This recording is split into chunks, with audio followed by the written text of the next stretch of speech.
মার্কিন যুক্তরাষ্ট্র শক্তিশালী বোমার একটি চালান ইসরায়েলে পাঠানো স্থগিত করেছে। মার্কিন এক কর্মকর্তা সূত্র এমনটি নিশ্চিত করেছে।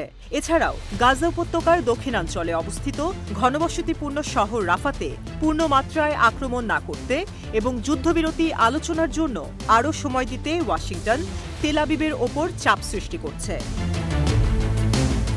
রাফাতে লুকিয়ে থাকা হাজার হাজার হামাস যোদ্ধাকে রুখতে সেখানে বড় ধরনের হামলা চালানোর হুমকি দিয়েছে ইসরায়েল। কিন্তু এ ধরনের হামলার ফলে সেখানে এক বড় রকমের মানবিক বিপর্যয়ের আশঙ্কা করছে পশ্চিমা গোষ্ঠী। তাই রাফাতে হামলার বিষয়ে জাতিসংঘ এবং পশ্চিমা দেশগুলো ইসরায়েলকে বারংবার সতর্কবার্তা দিয়ে যাচ্ছে। ওদিকে ইরানও এই হামলার ব্যাপারে কঠোরভাবে হুঁশিয়ার করেছে। একজন ঊর্ধ্বতন মার্কিন কর্মকর্তা জানিয়েছেন যে রাফায় ইসরায়েলি হামলার শঙ্কা থেকে বাইডেন প্রশাসন তাদেরকে অস্ত্র সরবরাহের চালানে বুধবার স্থগিতাদেশ জারি করেছে। এ বিষয়ে হোয়াইট হাউস এবং পেন্টাগন কোনরূপ মন্তব্য করতে রাজি হয়নি। নাম প্রকাশ না করার শর্তে ওই কর্মকর্তা আরও জানান, রাফাতে আক্রমণের জন্য অস্ত্র সরবরাহের বিষয়টি ওয়াশিংটন সতর্কতার সাথে পর্যালোচনা করেছে এবং এর ফলে 2000 পাউন্ডের 1800টি এবং 500 পাউন্ডের 1700টি বোমার চালান থামিয়ে দেওয়া হয়।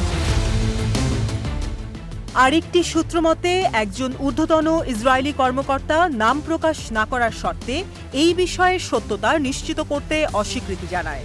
তিনি বলেন, যদি আমাদের হাতের নখ দিয়েও লড়াই করতে হয় তাহলেও আমরা যা করার তাই করব। এদিকে ইসরায়েলি বাহিনী মঙ্গলবার রাফাতে গাজা ও মিশরের মধ্যে থাকা প্রধান সীমান্ত ক্রসিং দখল করে নিয়েছে এবং ত্রাণ সরবরাহের একটি গুরুত্বপূর্ণ পথও আটকে দিয়েছে।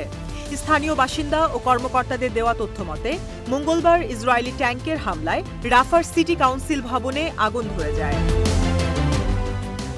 রাফা শহরের মেয়র আহমেদ আল সোফি আন্তর্জাতিক সম্প্রদায়ের কাছে চলমান পরিস্থিতিতে হস্তক্ষেপের আবেদন জানিয়ে এক বিবৃতিতে বলেন, নিরীহ মানুষের প্রাণ হারানোর কান্না শহরের রাস্তাগুলিতে প্রতিধ্বনিত হচ্ছে। পরিবারগুলি ভেঙে গেছে এবং বাড়িগুলি সব ধ্বংসস্তূপে পরিণত হয়েছে। আমরা এমন এক নজিরবিহীন মানবিক বিপর্যয়ের দ্বারপ্রান্তে দাঁড়িয়ে আছি যা পূর্বে কখনো ঘটেনি।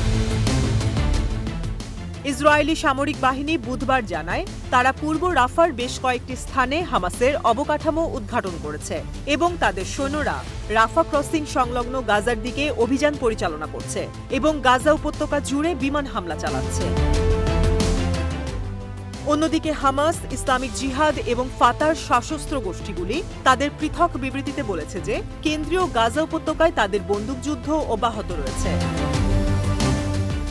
মিশরীয় দুটি সূত্র থেকে জানা যায়, মঙ্গলবার কায়রোতে আলোচনায় অংশগ্রহণকারী হামাস, ইসরায়েল, মার্কিন যুক্তরাষ্ট্র, মিশর এবং কাতার এই 5টি প্রতিনিধি দল পুনরায় আলোচনা শুরু করার বিষয়ে ইতিবাচক প্রতিক্রিয়া জানিয়েছে এবং এই বৈঠক বুধবার পর্যন্ত চলবে বলে আশা ব্যক্ত করা হয়েছে।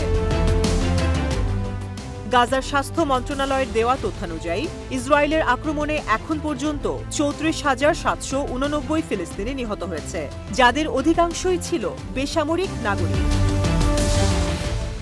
রাফা শহরের মেয়র আল সোফি বলেছেন, শহরে আশ্রয় নেয়া 1.4 মিলিয়ন লোকের কোথাও যাওয়ার জায়গা নেই। তিনি আরও বলেন, পূর্বাঞ্চলের আশেপাশের লোকদের উপকূলীয় আল মাওয়াসিতে যেতে বলা হচ্ছে, কিন্তু সেখানে জীবন ধারণ করা ভীষণ রকম দুর্বিষহ।